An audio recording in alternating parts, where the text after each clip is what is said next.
Hello everyone. Today I will show you how to add team members in PandaDoc. So first, open PandaDoc and log into your account. Now click on the settings in the left sidebar. It's located on the bottom of the menu. Click on it. Now head over to Team on the sub-menu of the settings.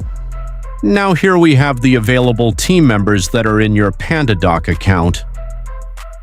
So let's invite a new team member.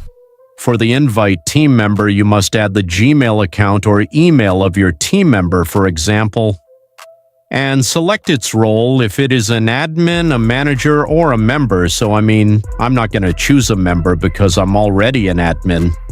A manager is a team member who controls other numbers. He is the superior, so let's choose a number. And after that, click Send Invitations, and invitation links will be sent to your recipient emails that are added here.